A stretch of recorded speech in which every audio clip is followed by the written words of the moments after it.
ऐसे नहीं, मुझे पता ही नहीं चल रहा मैं किन लोगों के बीच में बैठा हूं। यस, 1 2 3।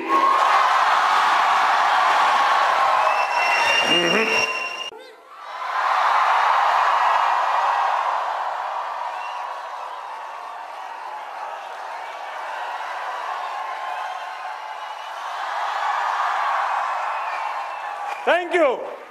अब कुछ बात करने का मजा भी आएगा। मैं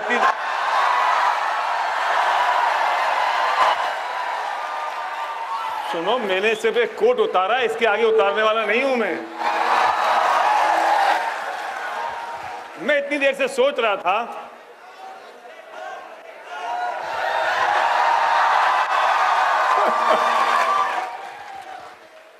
दोस्तों, मेरा नाम एसपी भारल है। मेरा अपना एक बिजनेस है जिसमें मैं लोगों से प्यार करता हूं, लोगों के साथ काम करता हूं और ऐसी कुछ लोगों के साथ ट्रेनिंग करता हूं, जैसे आज आपके साथ आया हूं।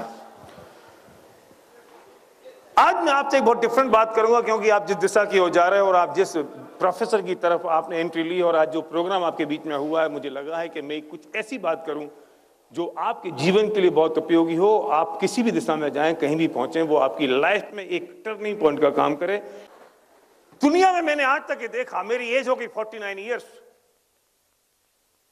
क्या चीज ऐसी है जिस चीज से कोई व्यक्ति सक्सेसफुल होता है, कोई व्यक्ति फेल होता है।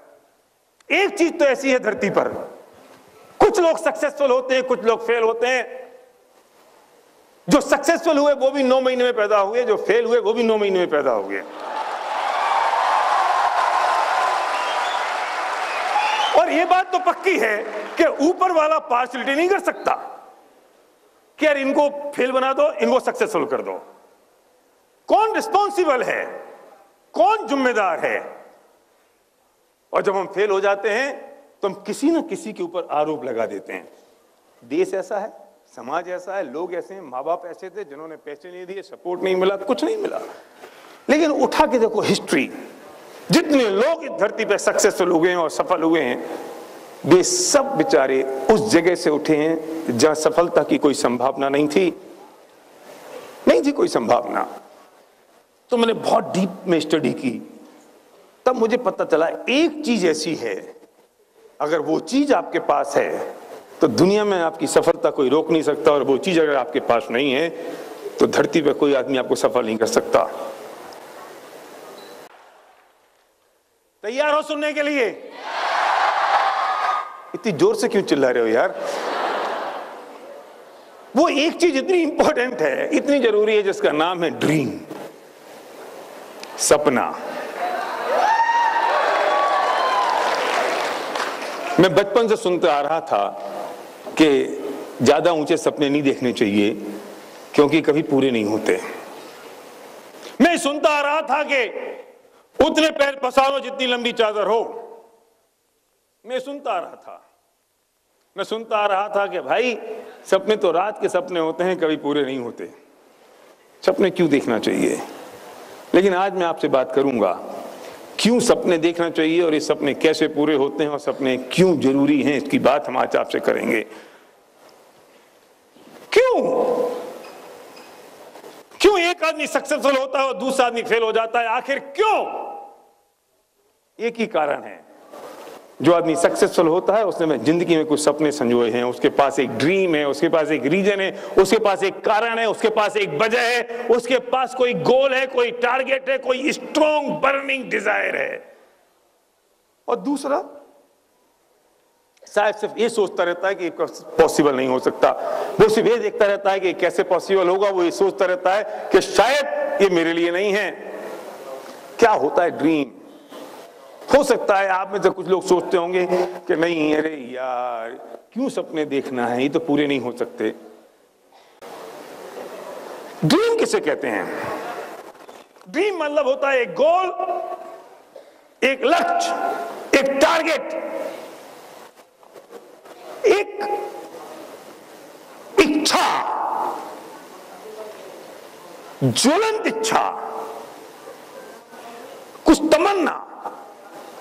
लेकिन समस्या ये है कि धरती पे 97% लोग ऐसे हैं जो सपनों के बारे में सोचते भी नहीं हैं।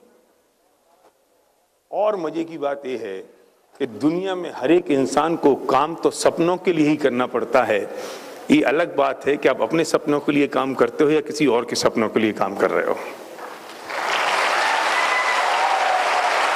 काम तो सपनों के लिए ही होगा मेरे दोस्त।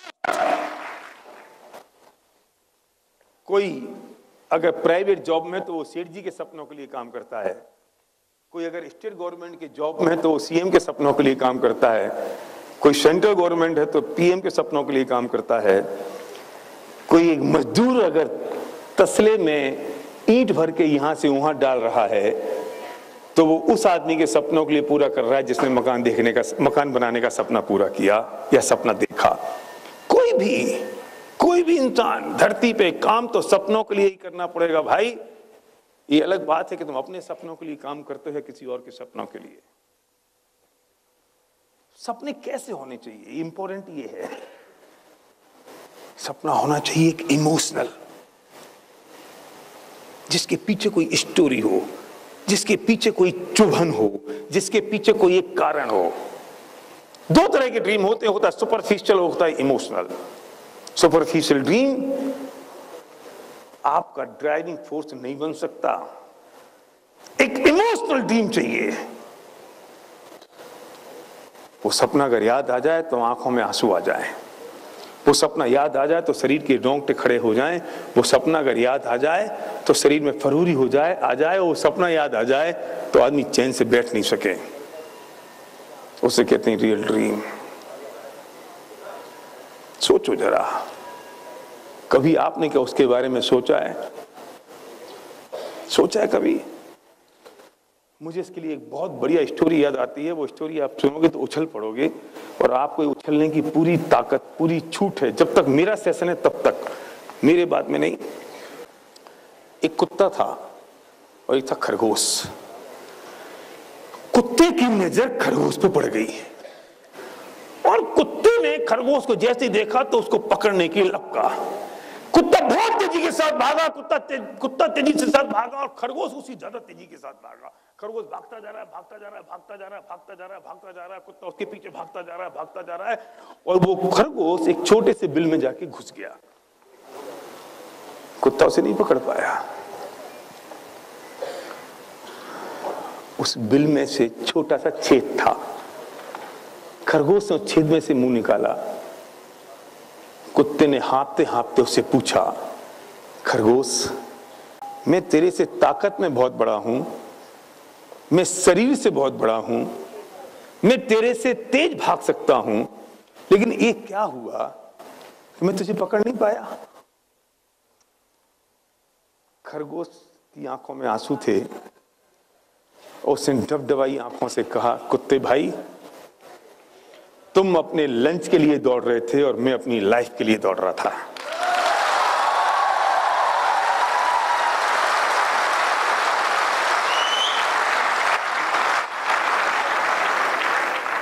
काम तो आप कर रहे हो सुबह से लेकर शाम तक, चाहे जॉब कर रहे हो, चाहे बिजनेस कर रहे हो, चाहे प्रोफेशन कर रहे हो, चाहे पढ़ाई कर रहे हो, लेकिन सोचने की जरूरत है कि आप ये लंच के लिए कर रहे हो या लाइफ के लिए कर रहे हो।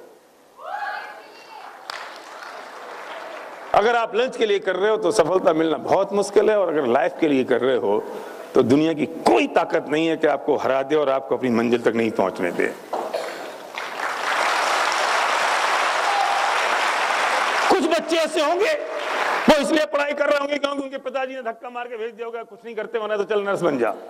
और कुछ ऐसे होंगे जिनके पास एक स्ट्रॉन्ग ड्रीम होगा, एक स्ट्रॉन्ग बर्निंग डिजायर होगी कि मुझे नर्सिंग कोर्स क्यों करना है और मैं करके क्या करने वाला हूं। योग्यता से ज्यादा फर्क नहीं पड़ता भाई। मैं कहता हूं कि परिश्रम और लगन योग्यता पर भारी पड़ जाती है। अगर किसी के पास परिश्रम है और उसके पास एक लगन है और किसी दूसरे के पास योग्यता है तो परिश्रम और लगन योग्यता पर भारी पड़ जाती है। ड्रीम चाहिए एक स्ट्रॉन्ग, पावरफुल, अपना होना चाहिए, खुद का पर्सनल ड्रीम। मेरी एक बुक है मेरी जिसका नाम है 18 चैप्टर्स। मैं जब बुक लिख रहा था जोगिंदर जी तो मैं सोच रहा था ड्रीम की डेफिनेशन क्या है। मैं बहुत सोचा, मैंने बहुत सोचा, बहुत पढ़ा, पर मुझे कहीं ड्रीम की डेफिनेशन नहीं मिली। आपको कहीं मिले तो मुझे बताना। मुझे 3 दिन लगे उस ड्रीम की डेफिनेशन को लिखने के लिए, वो मैं आपके साथ शेयर करना चाहता हूं। हर इंसान को काम आने वाली चीजें यहां पर, कि किसे कहते हैं आखिर ड्रीम, सपना होता क्या है। वो परिभाषा आपकी समझ में आए तो फिर आप एक बार उछलना, आपके उछलने से मुझे समझ में आएगा, आपकी तालियों की गड़गड़ाहट से मुझे समझ में आएगा कि आपको ये बात समझ में आई है। वर्तमान में, मैं ड्रीम परिभाषा की बात कर रहा हूं, ड्रीम की, वर्तमान में असंभव सी दिखाई देने वाली चीज, मैम वर्तमान में मतलब अभी, इस वक्त, एट प्रेजेंट, असंभव नहीं, असंभव सी। अगर चीजें असंभव होती तो कभी पूरी नहीं हो सकती थी दोस्त। चीजें असंभव नहीं होती हैं, असंभव सी दिखाई देती हैं, क्योंकि कभी तो वो संभव हो जाती हैं। मैं प्रूव करूंगा अभी थोड़ी देर में यहीं पर। वर्तमान में असंभव सी दिखाई देने वाली चीज के बारे में सोचना, वो है सपना।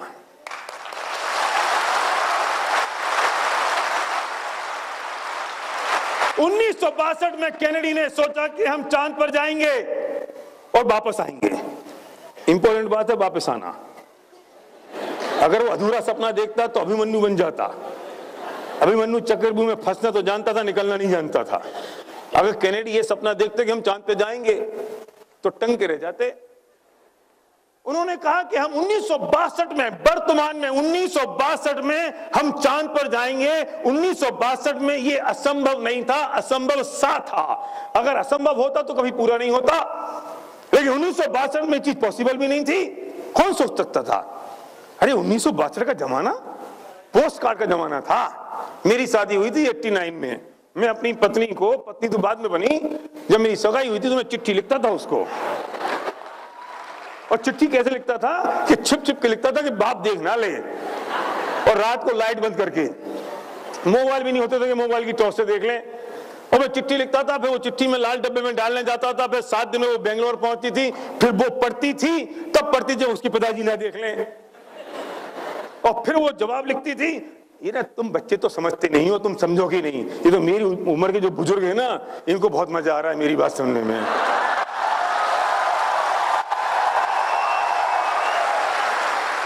अरे बेटा 1 महीना लगता था, यहां से मैं चिट्ठी लिखता था, उसके पास जाती थी, वो पढ़ती थी, वो लिखती थी, फिर मौका निकाल के लाल डब्बे में डालने जाती थी। फिर मेरे पास आती थी तो मैं ढूंढता था कि चिट्ठी आई है। 1 महीना लगता था। अरे आज की जनरेशन क्या है साहब, ये व्हाट्सएप का जमाना है। लड़की ने भेजा हाय, लड़का बोलता है हु। और अगर लड़के ने भेजा हाय और लड़की हु भेजने में 5 मिनट लग जाए, लड़का कहता अभी चक्कर क्या है, तू मुझे अपना फोटो भेज, सेल्फी भेज, तू किसके साथ है। ये व्हाट्सएप का जमाना है, हमारा पोस्ट कार्ड का जमाना था। और 1962 में केनेडी ने सोचा चांद पर जाएंगे। पोस्ट कार्ड के जमाने में असंभव सा था, लेकिन केनेडी ने सोचा। और जब केनेडी ने सोचा तो केनेडी का सपना बना, और सपना बना तो पूरा हुआ। भारत का सपना क्यों नहीं बना? भारत क्यों नहीं गया चांद पर 1962 में? क्योंकि भारत ने सोचा ही नहीं। भारत सोच लेता तो भारत का बन जाता। एडिसन हुआ है, उसने सोचा कि अगर रात दिन की रोशनी रात को भी हो सकती है। नहीं सोचा कि यार जो दिन में रोशनी है वो रात को हो सकती है। कैसे होगी पता नहीं, मालूम नहीं कैसे होगी, आई डोंट नो, पर हो सकती है। सोचा। कब सोचा? जब ये असंभव सा था, seemed to be impossible। Edison ने सोचा तो उसने बिजली बनाई। एसपी भारवेल भी बिजली बना सकता था, लेकिन मैंने सोचा ही नहीं। नरेंद्र मोदी जी प्रधानमंत्री बने, ये पहले प्रधानमंत्री बने या पहले सोचा? नहीं, पहले बन गए होंगे, बाद में सोचा होगा अच्छा है मैं पीएम बन गया। जब वो प्रधानमंत्री बने तो उनसे पहली बार ये पूछा गया कि आपको कैसा लग रहा है, पत्रकारों ने, तो उन्होंने कहा आपके लिए नई चीज होगी, लेकिन मैं तो ये चीज कई बार देख चुका हूं का मतलब मैं विजुलाइज कर चुका हूं कि now I am the PM of the country. उन्हें पहले सोचा या पहले बने? और राहुल गांधी प्रधानमंत्री क्यों नहीं बने? उन्होंने सोचा ही नहीं।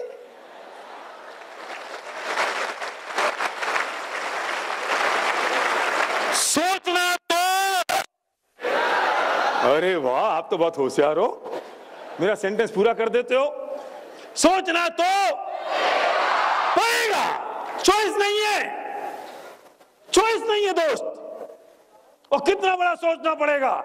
उतना बड़ा सोचना पड़ेगा जितनी तुम्हारी ताकत हो, उतना बड़ा सोचना पड़ेगा जो सोचने से तुम्हारे शरीर के रोंगटे खड़े हो जाएं, उतना बड़ा सोचना पड़ेगा जो सोचते ही तुम्हें एक रोमांच पैदा हो जाए, उतना बड़ा सोचना पड़ेगा जितना सोचते ही तुम्हें चैन नहीं पड़े और तुम्हारे पैर धरती पे नहीं रुकें, उतना बड़ा। अरे कोई आदमी था, राइट ब्रदर्स, उसने सोचा अगर चील उड़ सकती है, ये पक्षी उड़ सकते हैं, तो इंसान उड़ सकता है, इंसान उड़ सकता है। और उसने हवाई जहाज बना दिया। मैं पूछता हूं आपसे, कैसे बनता? नहीं तो हवाई जहाज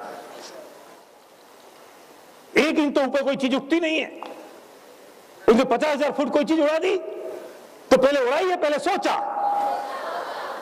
और हम क्या करते हैं?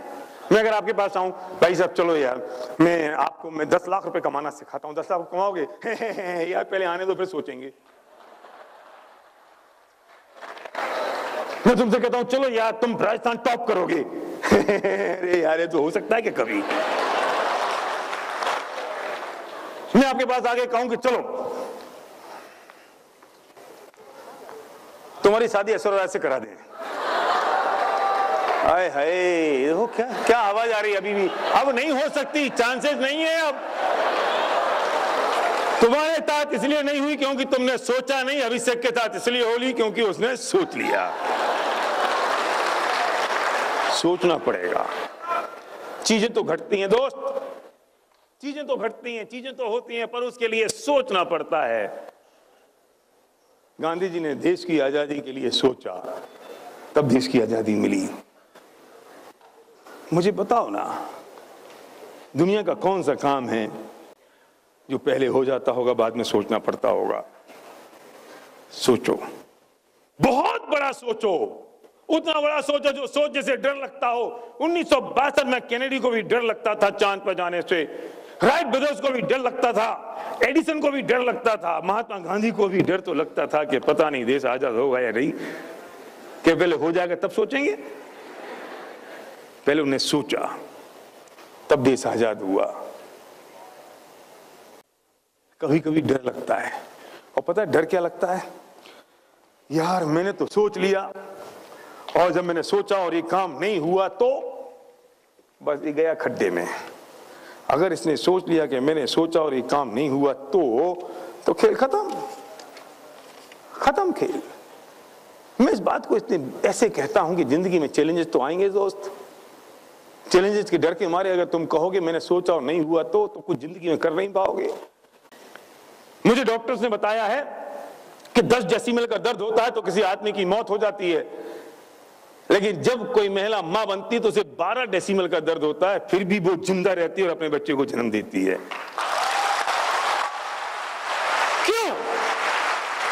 क्यों? अरे कितना मुश्किल है कि एक इंसान अपने अंदर पेट में दूसरे इंसान को पाल कर रखे और 9 महीने तक उसको केयर करे। वो बच्चा कभी लात मारता है, वो कभी सिर मारता है। ये तो उस माँ से पूछो जो माँ उस बच्चे को अपने पेट में रखती है।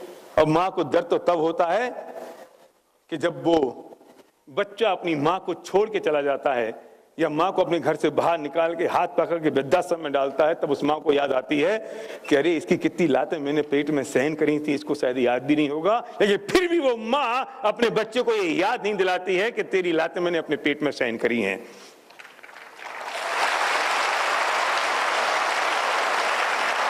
नौ महीने तक कितनी पीड़ा उठाती है वो, सोचो जरा, कितना दर्द उठाती है। कभी उल्टी करने की इच्छा होती है, कभी मिट्टी खाने की इच्छा होती है, कभी जीव उमछाता है, कभी परेशान होती है। और जब रात को अपने कमरे में आती है ना, थकी हारी, चकनाचूर, तो उसके कमरे में एक पोस्टर होता है बहुत खूबसूरत से नन्हे मुन्ने प्यारे से बच्चे का।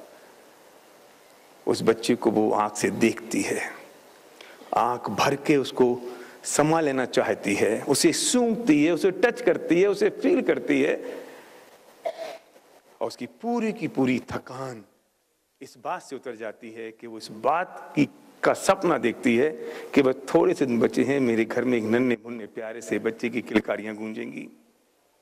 और वो सोच लेती है जब तक वो बच्चा घोड़े पर चढ़ेगा उसकी आंख में वो काजल लगाएगी। वो उसके सपना, उसकी सारी की सारी प्रसव पीड़ा को और प्रसव के दुख को खत्म कर देता है। चैलेंजेस तो आएंगे। बनाओ एक सपना, एक ड्रीम, एक रीजन जो तुम अपने आप को देखना चाहते हो इस धरती पर। किसी भी फील्ड में फर्क इस बात से नहीं पड़ता कि आप क्या कर रहे हैं, फर्क इस बात से पड़ता है कि वो काम आप कैसे कर रहे हैं। अरे ये नाई का काम कैसा है, छोटा है कि बड़ा है? बोलना मत, मैं ही बोलूंगा। बाल काटने का काम, नीम के पेड़ के नीचे एक आदमी बैठ के बाल काटता है, हम सोचते हैं अच्छा है नाई। And what about the Javed Habib? कौन है हबीब? पार्लर चलाता है, सैलून चलाता है, अल्टीमेटली क्या है? बाल काटता है। अगर वो यहां आ जाए तो अभी सारे सारे मुझे छोड़ के चले जाओगे उसके पास। हाय हबीब, एक सेल्फी, ऑटोग्राफ प्लीज। उस हबीब ने 10 साल से किसी के बाल नहीं काटे होंगे। सवाल इस बात का नहीं है कि कोई काम छोटा या बड़ा नहीं होता है, काम किस ढंग से किया जा रहा है, सवाल इस बात का है। कौन करता है इंपॉर्टेंट ये नहीं है, कोई काम छोटा या बड़ा नहीं होता है, काम वो होता है कि किस ढंग से आपने उस काम को किया, किस तरीके से आपने उस काम को किया, किस तरीके से आपने उस काम को प्रेजेंट किया। कोई फर्क नहीं पड़ता। ड्रीम क्या है, सोचा क्या है, आपका लास्ट एंड स्टेज क्या है, आप किसे विजुअलाइज कर रहे हो, ये चीज सबसे इंपॉर्टेंट और सबसे बड़ी है। इसलिए